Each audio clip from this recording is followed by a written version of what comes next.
Olá, seja muito bem-vindo ao nosso Momento Consult. Eu me chamo Gilberto Meira, sou consultor jurídico tributário aqui da Consult e, ao meu lado, um amigo, o Jean Soares, né? Ele é nosso parceiro, né, lá da TAS Consult.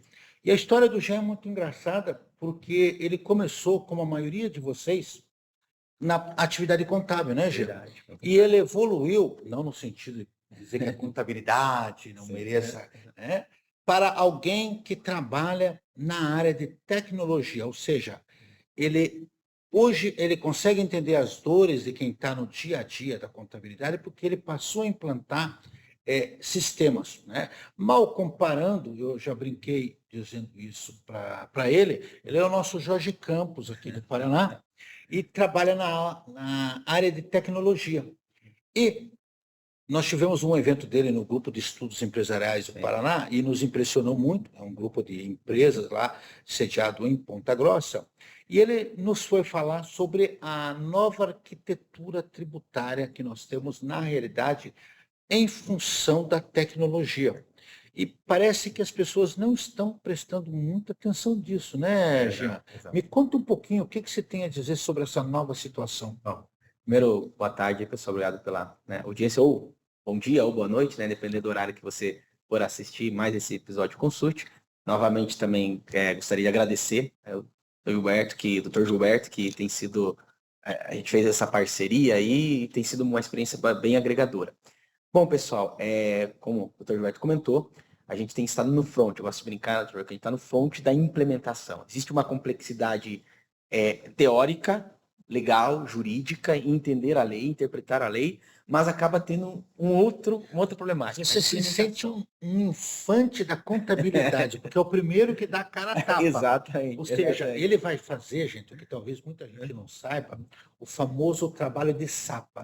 O que é um trabalho de sapa? O soldado, quando vai à guerra, ele geralmente tem na mochilinha uma pazinha, né? E a primeira coisa mais importante que o soldado faz é cavar uma trincheira para se defender, preparar uma casa-mata, né? Criar a infraestrutura para a sua defesa. Ou seja, tem gente que acha que esse trabalho de sapa é desimportante. Ah, porque estou cavando buraco. Eu sempre lembro que um arqueólogo faz isso, um paleontólogo faz isso. Então, se você ficar limitando a tua comparação a quem trabalha com esgoto, e isso não é desimportante, porque é este pessoal que mantém a limpeza, tá? Você talvez não entenda a grandeza do que é fazer isso, né? Então, vamos dizer que você é Estamos abrindo as trincheiras. abrindo as trincheiras, né? Legal. Mas continue, já te interrompi demais. Não, perfeito, acho que essa é a dinâmica legal mesmo. Bom, pessoal, e o que eu gostaria de trazer para vocês, assim, vamos lá. A gente sabe, já de longa data, que a nossa queridíssima Receita Federal conheceu a famosa tecnologia e teve aí um casamento que deu muito certo. O nosso fisco se digitalizou. Temos aí o projeto SPED, que creio que 2008, né? 2008, então logo mais aí a gente completa 20 anos de projeto SPED. E olha só que engraçado, né? O projeto SPED, ele tinha uma premissa de diminuir o custo do Brasil, certo? Está lá nos manual do SPED. Está promovido. Foi promovido com essa ideia. Porém, o projeto SPED, ele trouxe para as empresas um custo adicional, que é o quê? O custo da implementação do projeto. Um custo de eu ter uma estrutura tecnológica. O custo de sistemas, o custo de gestão de projeto, o custo da própria implementação. E um dos temas que eu estava compartilhando aqui com o Dr. Gilberto é sobre o quão foi desafiador a implementação dessa primeira onda da reforma tributária, que a gente fala aí das alíquotas testes, e que uma analogia bem interessante é que a gente passou 2025 tentando escalar um Everest tributário. E o qual que era chegar no pico desse Everest? Era chegar lá e cravar a bandeira do IBS-CBS destacado nos documentos fiscais. Porém, toda essa jornada que nós atravessamos em janeiro de janeiro a dezembro de 2025, eu gosto de comparar que ela gerou, na verdade, um iceberg. Porque nós escalamos esse Everest, mas esquecemos de tudo aquilo que ficou abaixo de nós. E é o backlog, que a gente chama em projeto, que nós temos agora para resolver em 2026 para 2027. E para quem talvez não esteja antenado com o que ele está falando, Observe o nosso episódio 227, onde a Rosane e eu Exatamente. falamos desses prazos. Exatamente, Né? Então, exatamente. só para fazer o gancho. Vai lá, Exatamente. continua. E o que é interessante? A gente está observando isso. A reforma não estava prevendo somente o destaque como teste. Nós estamos falando das notas de débitos e créditos. Nós estamos falando do processo também de entrada desse documento fiscal. Porque uma vez que eu emito o meu documento com o IBS-CBS, eu também recepciono o meu documento com o IBS-CBS e tenho que dar as devidas tratativas. Por exemplo, eu tenho que indicar para o governo se eu estou recebendo uma nota, se ela é imobilizado, se é de uso, consumo pessoal. Então, todo esse processo de mensageria, ele acabou, doutor Gilberto, ficando parado. As empresas deram, a gente chama em linguagem de projeto, um freezing nisso, ou seja, paralisei a reforma, porque a postergação, inclusive, que é tratada no episódio 227, ela colocou as empresas numa zona de certo conforto. E aí, voltando à nossa analogia com o Everest, o grande problema é que as pessoas não morrem escalando o Everest, elas morrem descendo o Everest. E hoje nós estamos nessa situação. As empresas sofreram para chegar no objetivo que era ter a alíquota de teste, e agora estão numa descida, mas não é o momento da gente estar na descida. E é esse momento que é perigoso, porque temos várias situações a serem cumpridas para que efetivamente, janeiro de 27, a gente possa apurar a nossa CBS. E só no campo das analogias, porque realmente é uma analogia muito interessante, gente, isso me lembra uma outra analogia que é muito barata, mas quem me conhece sabe, eu faço comparações muitas vezes estapafúrdias, e na realidade elas funcionam, porque do ponto de vista do processo mnemônico, você grava muito mais fácil aquilo que não tem noção no momento da conexão, porque ela fica engraçada, mas você grava a ideia que está por trás, ou seja, uma metáfora mesmo, né? Eu costumo dizer que isso também é a ideia, a falsa ideia, de que porque você está de cinto de segurança, que seria estar preparado, você não vai ter problemas. E se vocês pegarem os índices de acidentes, vocês vão ver que boa parte dos acidentes acontecem na etapa final, quando você está chegando em casa. Por quê? Você se descuida. E muita gente não entendeu o que está por trás disso. Aliás, isso depois a gente pode, num outro momento, agora, como você julgar melhor, a gente pode falar que é uma preocupação que parece que muita gente não entendeu. Em 2008, quando começou a se colocar a condensação, a concentração de informações do projeto SPED, você começou a unificar todo um banco de dados tratado. E hoje nós sabemos que a maior commodity do mundo é a informação. E o que é informação se não um dado tratado? Então, essa é uma preocupação que muita gente está relegando e que talvez não tenha se dado conta.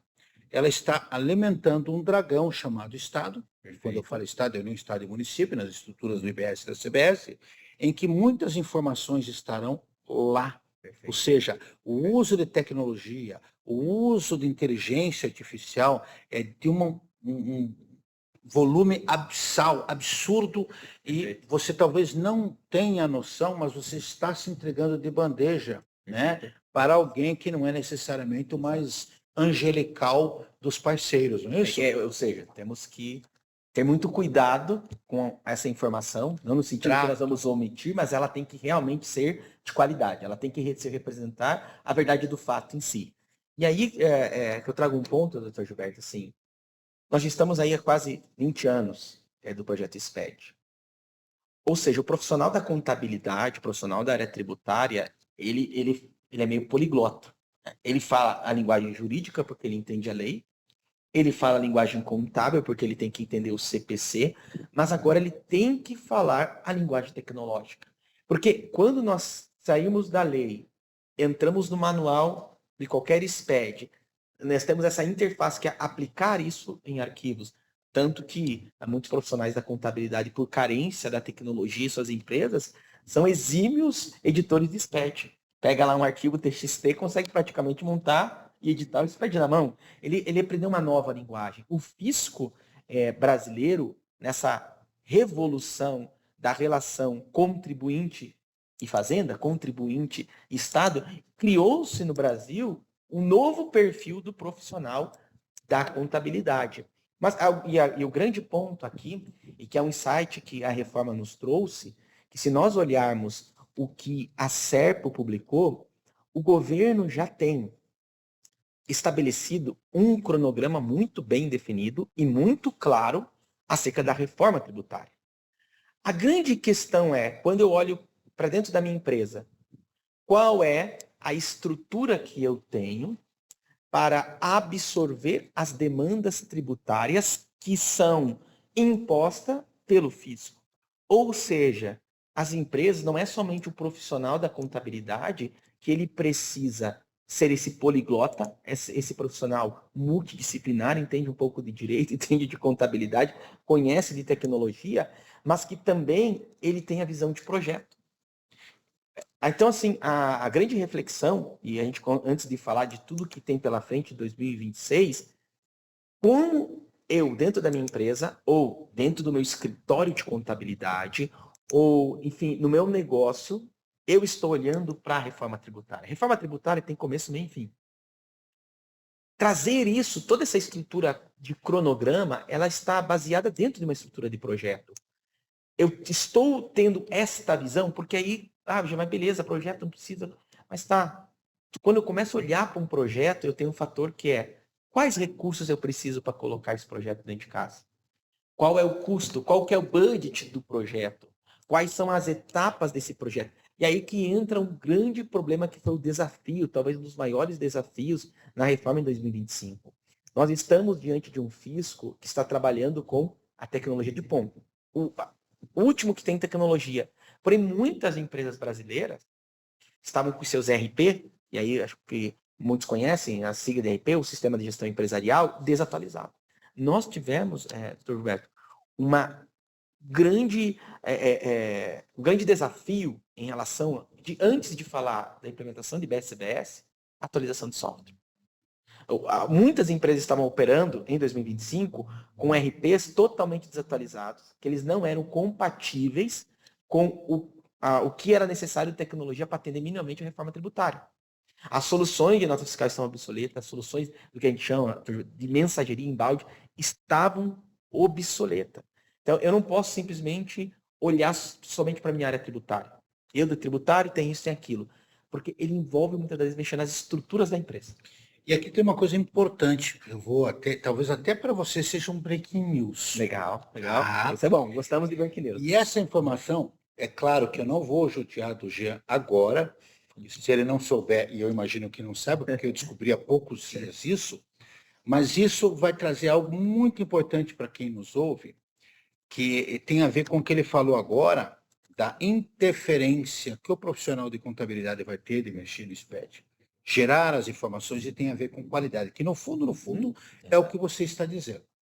E aí eu chamo a atenção de quem ainda não prestou atenção ao artigo 66, parágrafo 9º, inciso 1, como de praxe, eu vou colocar tudo no linkzinho aqui embaixo, inclusive o contato do Jean, que é nosso parceiro, tá? Aqui para vocês saberem das redes sociais, vocês vão poder acessar e ter esse acesso.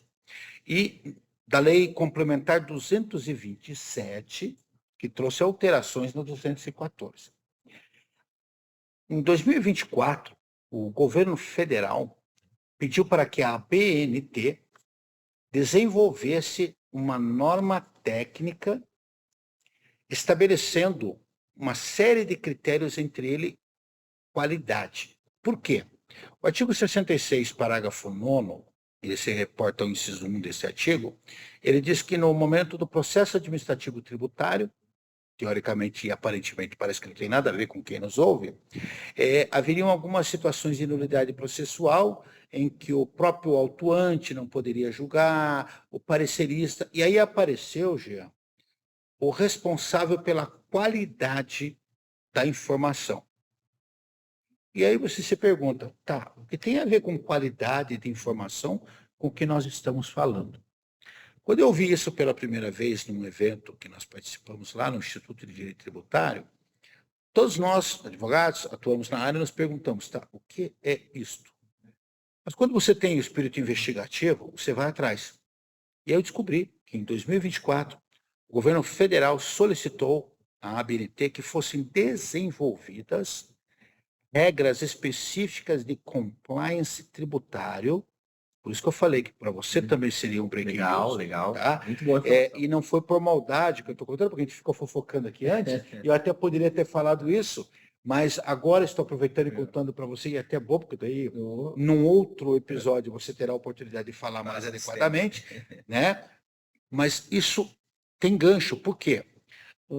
A norma, né, que foi criada, e lá na BNT você vai ter que pagar, porque a BNT é uma agência certificadora, embora de entidade pública, a NBR 17301, ela criou regras com base na legislação espanhola e também algumas ISO, em que, além de verificar tudo que é feito em termos de auto de infração, quer dizer, o autuante faz, o parecerista verifica se tem uma falha e antes de subir para que seja entregue ao contribuinte, alguém vai passar um checklist para ver se não há falhas no processo de autuação.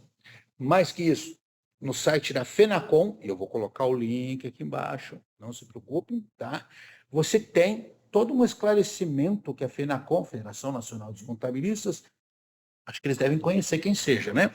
Diz que todo método a ser utilizado é o famoso PDCA, né? Que vem de planejar, fazer, checar e agir. E a própria FENACON entende que a contabilidade chega a um outro estágio.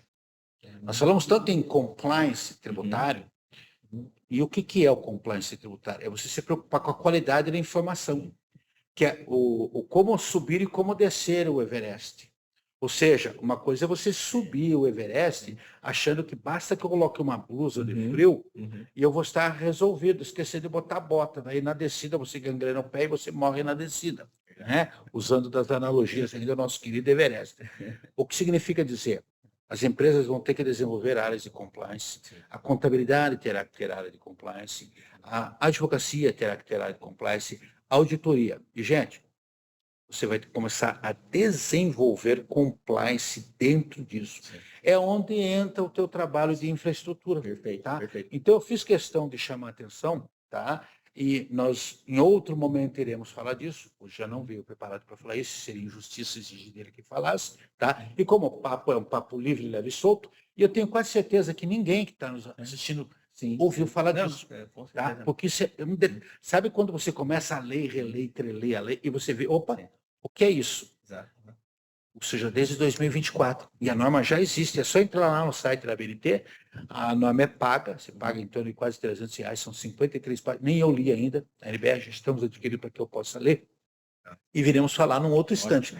Então, gente, isso prova o quanto é importante esse trabalho de SAPA que você está falando. Não, exato. E professor, uma grande questão aqui que, como o senhor comentou, preparar a casa. Então, assim, o fisco fez a parte dele. Eu entendi a lei. Como eu começo a implementar a reforma tributária? Nós tivemos questão de atualização do software, o RP como um todo. Só que o RP, ele é a camada da arquitetura.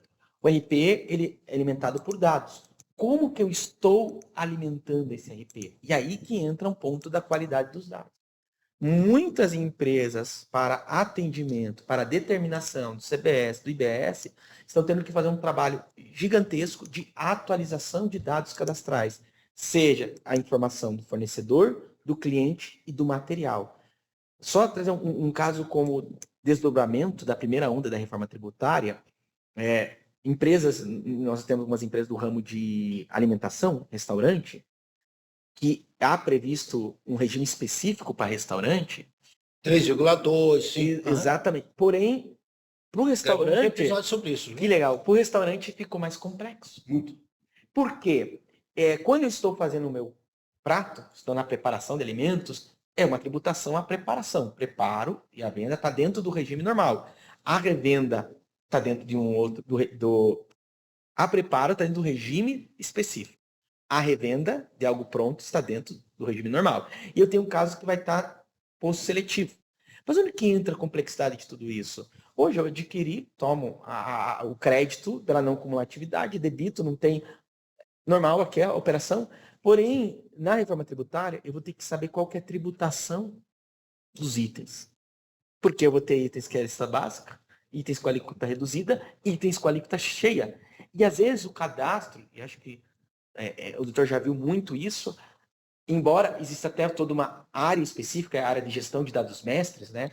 A área de MGM, tem toda uma estrutura, MDM também, algumas siglas, de como tratar o dado, porque, como a gente falou, é um ativo importante. Há quem diga que os dados são o novo petróleo das empresas. A maior commodity do mundo são os dados. Dado. E eu falo, Jean, nós pegamos lá a onda de implantação do SPED, eu lembro do guia prático, que até hoje existe, né? Sim. Lá atrás perguntava, né? Por exemplo, qual é o tipo de acesso que você tem à internet? A DSL, na época, acho que você pegou acesso à rádio. Sim, Aí sim. você fica perguntando, tá, para que serve essa informação? Ô, gente, em 2019, mais ou menos 2020, você passou a ter que colocar dentro da sua declaração de imposto de renda o registro de imóveis. Você fica se perguntando, para que serve isso? Está aí o CIB, né? No ano que vem vai ser feito um depara, pode esperar que na declaração do ano que vem você vai ter um CIB que tem como monitorar. Hoje a gente coloca lá qual é o teu título de eleitor. Gente, você está alimentando o sistema com tanta informação e ao dia que o fisco quiser, ele usa a informação. E ele quer que você entregue essa informação com qualidade. Ele não quer tratar o dado, ele quer que você entregue. E se você entregar o dado errado, ele vai cobrar você disso. Só que eu vejo, doutor Roberto, que em relação à reforma, as empresas, por exemplo, hoje, tributação no destino, certo? Destino. Às vezes, essa informação do cadastro do meu cliente, ela está desatualizada. O cadastro do meu fornecedor, tem hora que ele está no lucro no simples, daqui a pouco ele migra para o lucro real, daqui a pouco ele muda para o presumido, e eu não estou observando isso. Isso não está sendo tratado. Isso vai ter impacto real na minha tributação, de alíquota do IBS, do CBS, que eu vou utilizar nessa operação, assim como a alíquota nível de item.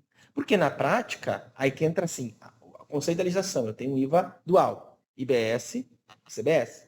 Mas na prática, eu tenho 3 informações a prestar para o fisco. Nas tags do XML, eu informo o IBS municipal, o IBS estadual e o CBS. Então, são 3 gatilhos tributários. E aí entra um gancho que você me deu, até para a gente poder entrar num outro tema, e dando continuidade, que, no fundo, nós estamos passando informações da própria estrutura da tributação. E eu lembro que nessa apresentação, você falou em frentes estruturantes, que é o que vem antes da reforma. Ou seja, como é que eu faço para chegar lá? Perfeito. E talvez as pessoas não tenham entendido que você tem um desfiladeiro. Perfeito. Né? Perfeito. E você tem que preparar a ponte, lançar a ponte, tá? Para ultrapassar. E eu lembro que você falou em frentes estruturantes. Que frentes são essas? Tem algum número mágico para isso? Bom, a gente, analisando as frentes de trabalho, focando na implementação da reforma, que estão sendo meio que deixado de lado, algumas áreas que vão ser atuadas, e nós colocamos aí 7 frentes. Né? Você sabe que o 7 é um número da perfeição, né? É um número mágico. Bem simbólico, bem simbólico, um número bem bíblico. Quem né? conhece um pouquinho de cabala e estuda, é um número divino. Sim. Então não é um número fácil. Aliás, se pegar o tempo que nós gostaríamos de assistir seleção, o número 7 trouxe Jairzinho, muita gente. Era o número mágico das camisas. E é o número da plenitude, tem toda uma simbologia, né? Bíblica. A cabalística dentro do número 7. As 7 evoluções da alma, os 7 planetas da antiguidade. O número 7 é um número realmente, para quem é palmeirense como eu, é o número do Edmundo, né? Ou seja, são números de craques, né? E você levou um número que é um número que chama atenção. Categorizando algumas ações que precisam ser feitas relacionadas à reforma tributária para que em 27 esse sistema se sustente, as empresas precisam, vamos lá, olhar a parte de entrada de nota fiscal, que a gente chama a parte de embalde. Eu já vou explicar o porquê que é um tema sensível, grave e que não está sendo dado a devida atenção e que nós não conseguiremos fazer a nossa apuração de CBS lá em janeiro de 27 se a gente não tratar esse tema. Nós temos a parte de notas de débitos e créditos, que isso é meio que um backlog que ficou do projeto do ano passado, novos documentos fiscais, os eventos em si da reforma, que há uma confusão aqui, até um dia trazer um tema específico, a diferença de eventos e a diferença de nota de débito e crédito, que eu percebo que algumas pessoas se confundem. A preparação do split payment 27, mas a gente tem que começar a se preparar, olhar os impactos em 26.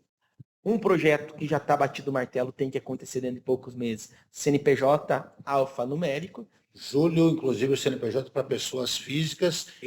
Exatamente, é a questão da pessoa física. E a própria apuração de CBS.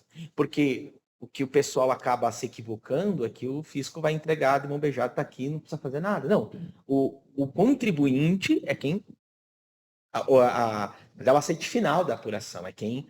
Porque o processo é por homologação, ele vai apurar, ele tem um facilitador do fisco, mas é ele que dá a anuência se aquele valor está certo ou não, e isso vai funcionar através dos eventos. Bom, esse aqui é só um overview, e agora vamos destrinchar um pouquinho cada um dos temas? Vamos lá. Tá. Bom, por que a gente fala, eu usar um termo meio técnico, a gente chama de embalde, mas é o processo de escrituração de nota fiscal. Chique, é um nome chique. É o termo muito usado em projeto, né?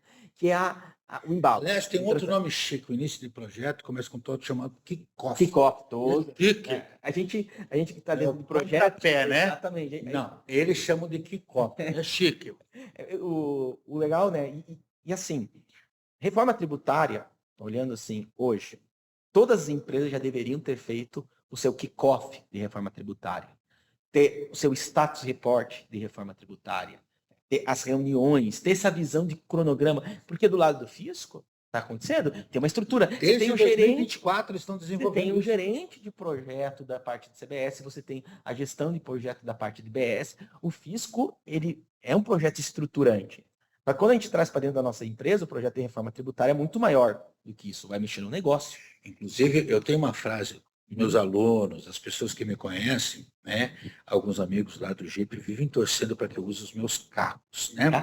Caco, eu crio frases, né? Eu tenho algumas expressões, e tem uma que eu costumo dizer, que você de repente poderá aproveitar no futuro. Há algum tempo nós já estamos alimentando minhoca a Todd. Minhoca Todd. Você, quando era garoto, não tomava Todd? Todd, muito bom. Todd não deixa forte.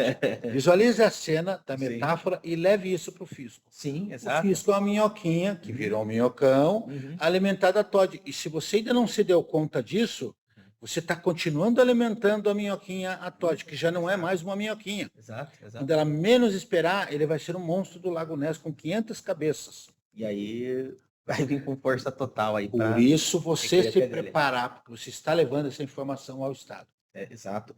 Então, assim, pessoal, qual que é a grande questão olhando o projeto? Reforma tributária, projeto estruturante. Nós temos que nos preparar para 2027 e temos que olhar a parte da nossa escrituração. Porque nós estávamos olhando emissão, a nota que eu emito com o CBS, mas agora, e a nota que eu estou recebendo? Ela está vindo com o CBS e IBS preenchida, mas o tratamento, vamos lá, pessoal, o tratamento que você dará nesse documento dentro da reforma tributária, ele é uma interpretação legal da aplicação no meu negócio. Por exemplo, eu estou comprando uma máquina. Essa máquina ela vai ser mobilizada, eu vou estar comprando ela para revenda.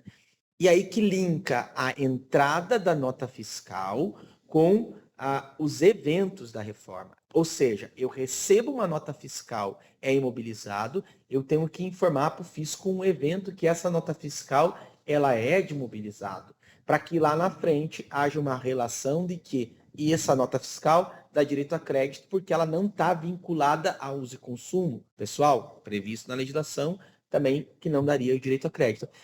Então, essas variáveis, até porque se eu pegar, eu gosto muito da questão lá do restaurante que eu vejo que é um cenário bem complexo, né? Eu tenho que saber se aquele item que eu estou recebendo, a alíquota cheia, a alíquota normal, a alíquota reduzida ou algum tipo de... E tudo isso é um projeto que eu tenho que fazer dentro da empresa, como eu vou tratar as minhas notas fiscais de entrada. E por que eu gosto de usar esse termo embalde? Porque a gente usa muito em projeto a automação da entrada. E aonde que está o problema da falta de automação e de entrada do documento fiscal. Eu vou ter um novo problema com a reforma, que é a tempestividade entre o pagamento em si, ou adiantamento, a nota fiscal e a sua efetiva escrituração, o seu efetivo recebimento, a efetiva anuência desse documento. E muitas empresas lançam os documentos fiscais com atraso significativo. E eu vou ter que dar, é como se eu vou ter que dar anuência nesse documento de entrada, ou seja, uma gestão do meu recebimento fiscal, que em muitas empresas hoje é um projeto incipiente, é uma área, muitas das vezes, bastante limitada, ela vai ter outro papel dentro desse novo modelo tributário. Bom, saindo aqui da visão do nosso embalde, que é a escrituração, você quer fazer algum comentário? Eu estou localizando aqui a pretexto do restaurante, tá? A preocupação que ele falou, tem 2 aspectos que é importante. Né? Gente, fiquem tranquilos, porque em dado momento eu vou interromper, o papo tá bom, mas eu tenho que deixar o gostinho de quero mais para que eles continuem com a gente. Muito bem. E tem 2 coisas que eu gostaria de pontuar aqui, que são interessantes, pegando o exemplo, que de fato é muito complexo. Primeiro, algo que você levantou a bola, que é a questão da seletividade. Gente, seletividade, hoje que nós usamos, teoricamente, sobre o prisma do IBS, da CBS, não serve para mais nada. Agora, nós temos uma outra seletividade que vai nos chamar a atenção, que é o imposto seletivo, que trabalha com o conceito da seletividade sob a ótica da externalidade negativa. O restaurante tem bebidas alcoólicas, tem alguns produtos extremamente açucarada e que estarão sujeitos ao imposto seletivo, que ainda depende de lei. Mas o principal, sabe aquele caso, isso não acontece no Brasil, tá? Só em França, em outros países. Na Suíça. Suíça. Empresas que não têm condição de demonstrar o custo efetivo de aquisição daquela bebida alcoólica. Você quer a Receita entender pelos sistemas que você não tem como comprovar a entrada, ele vai te notificar para você recolher como responsável um imposto seletivo. Então, gente, mais um controle, ou seja, você tem como controlar as aquisições. Olha o nível de qualificação que nós vamos atingir. Nós não nos preocupávamos com isso. Perfeito, tá? perfeito. E aquela ideia que eu falei do compliance agora começa a ganhar corpo. Muito forte. E quando ele falou em restaurantes, eu gostaria de fazer um link ao Momento Consult, o episódio 206, tá? Onde nós falamos desta problemática envolvendo a alíquota diferenciada, que não vai mais existir. Sim. O que nós teremos são percentuais de redução específicas para o setor de restaurantes. Tá? Então, é o link que eu gostaria de fazer. Então, em relação, gente, à nota fiscal de entrada, você tem que entender que hoje nós temos bloco K, você tem bloco G, no caso imobilizado, tem uma série de coisas, e cada vez mais os sistemas estão conectando. E o pessoal ainda não entendeu para que serve esse Class Trib, para que serve, a gente já falou, mas é importante observar, para que serve eventos. Eu me lembro que quando nós criamos esse festival de códigos, lá atrás, no SPED, o contador entrava em pânico. Meu Deus do céu, tem que parametrizar. Ele continua em pânico porque a parametrização pressupõe muito cuidado. Mas hoje, toda vez que vem um código novo, eu sinto que o contador começa a dançar e sambar. É a alegria da contabilidade. Por quê? Porque eu parametrizei, a probabilidade de eu errar é muito pequena. O que ele está chamando a atenção, tá? O Jean está chamando a atenção, é o que vem antes disso. Né? A nota de entrada já te faz uma primeira avaliação. Sim. Né? E esse ponto, né, do imposto seletivo, acho bem bacana, que há uma premissa, né? A gente não vai mexer no custo, né? Porque o imposto destacado por fora, tal, todo esse conceito, que acredito que tem muitos episódios explicando sobre isso. Mas olha só que interessante a analogia, o impacto que pode ter. Vamos supor que você hoje produz, vamos pegar aqui do restaurante, esse tema que tá legal, um determinado prato e que tem algum item que se enquadre como imposto seletivo. Vai aumentar o custo. Eu vou ter que procurar um ingrediente substitutivo, porque, de fato, eu não vou tomar o crédito do imposto seletivo, ele vai ser majorado com o imposto seletivo, vai ter um custo adicional que pode mexer no custo da minha operação. Por exemplo, quando a gente escuta no setor de alimentício que tal empresa usava, num determinado produto, um item que era prejudicial à saúde. Agora é só esse impacto. Um impacto na marca da empresa, mas e com a reforma? Que aí esse item, na verdade, ele vai ter custo, ele vai gerar custo na operação. Porque ele vai ser onerado porque é prejudicial à saúde. Enfim, então, pessoal, a grande questão aqui e a nossa missão é justamente alertar sobre um item que havia ficado, de certa forma, um pouco de escanteio, e é por isso que a gente usa o backlog, aquilo que ficou para trás, né? O back, né? Aquilo que gerou esse nosso iceberg aí, que a gente não estava vendo, porque as empresas, veja, para eu vender, principalmente quando eu falo de produção, eu estou vendendo um item, mas para eu comprar, aí entra bloco K novamente, lista técnica, quantos componentes eu tenho para produzir esse item e quais são as variáveis tributárias dentro desse item. E aqui tem um outro ingrediente que você levantou agora. Nós ainda estamos no primeiro dos 7, né? No primeiro dos 7. Aliás, eu vou cometer um sacrilégio. Vão me mandar para aquele lugar, o puxa que puxa, né? Em algum lugar, que é o sacrilégio de interromper daqui a pouco este primeiro episódio contigo, Primeiro. porque nós vamos deixar, até onde eu me lembro, me parece que será o episódio 228, né? Eu vou deixar você com gostinho de quero mais, e ó, espere o próximo episódio que ele vai continuar falando. Aí você se obriga a... sim. Mas o próximo episódio. Calma de Silvio Santos, tá? Tipo, eu digo o que eu vou falar e não falo. Mas veja, só esse primeiro já tem muita coisa. E aí é bom lembrar, gente, uma verdade que é um lugar comum que as pessoas ainda não entenderam, da analogia que ele faz com o iceberg. Ô, gente, é só lembrar da história do Titanic. O que um iceberg fez com uma estrutura monstruosa, construída com toda a tecnologia de época? Você pode afundar no meio de um processo. Perfeito, tá? perfeito. E aí, gente, eu tenho insistido em outros momentos, consulte, nós já falamos sobre isso, a importância do ano de 2026, e acho que isso eu até copiei de você na tua fala em algum momento, é provavelmente o ano mais importante da reforma tributária. Acho que você falou disso naquele nosso evento em Ponta Grossa, né? Exato. Porque você está criando as bases para o alicerce, né? O alicerce é a estrutura. O fundamento da reforma. Gente, é só ver a construção de um prédio, né? Volte meu, estou ali em Balneário Camboriú, onde está sendo construído o Sena Tower, que tende a ser o maior edifício do mundo. E quando nós vemos, se não me engano, né, a estrutura dele tem mais de 60 metros de profundidade. Só a estrutura. É um outro prédio para baixo. É um outro prédio para baixo. Tá? Esses dias eu estava vendo algo feito em Dubai, a tecnologia que se usou para construir num outro terreno. Ou seja, por isso que eu cito o trabalho de Sapa. E neste momento, nós temos que levantar créditos. A nota de entrada é fundamental, tá?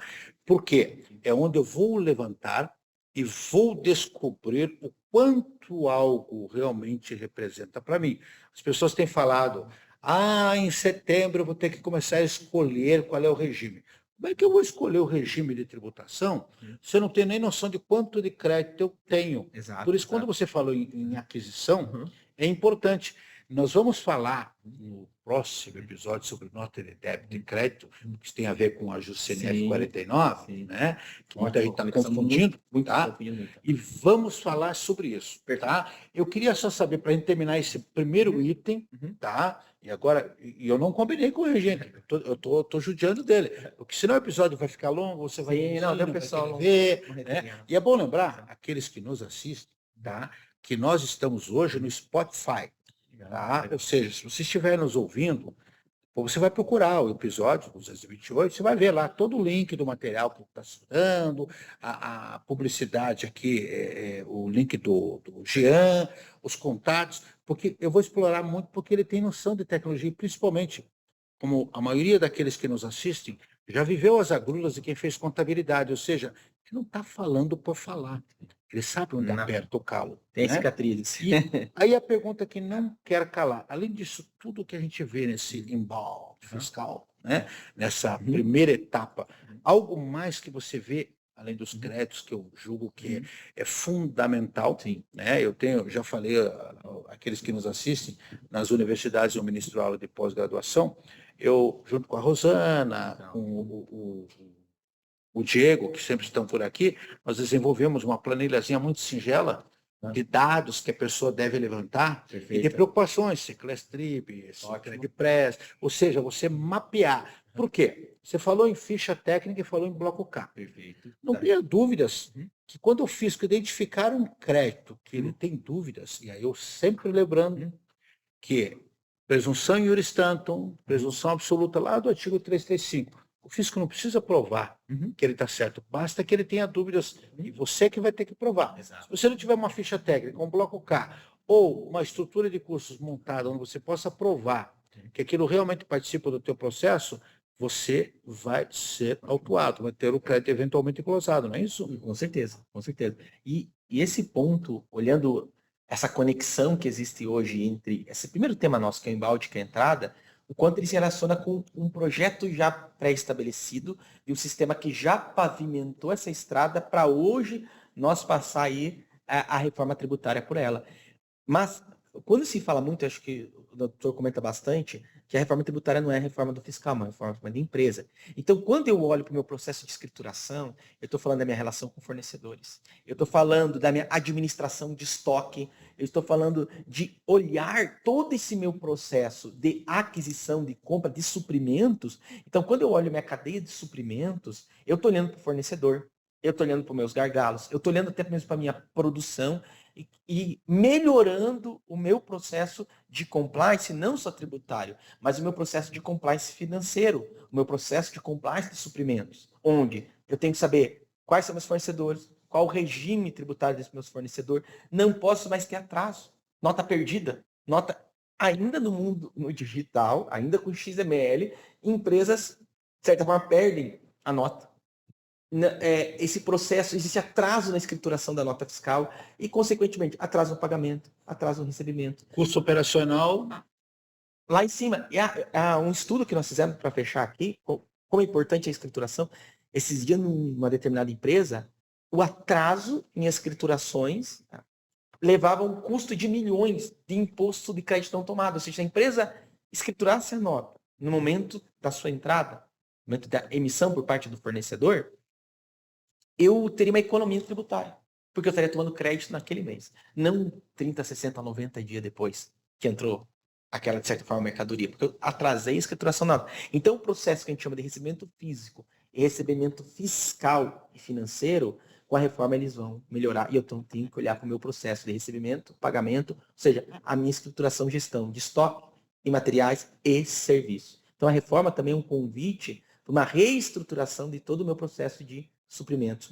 Vou melhorar. Uma empresa que está preocupada em atender a reforma, de certa forma, quando ela olha para o processo de embalde, eu também estou preocupado de olhar melhor minha relação com fornecedores. Gente, eu torço para que tenha restado um monte de dúvida. Ótimo. Porque você que nos assiste, tá?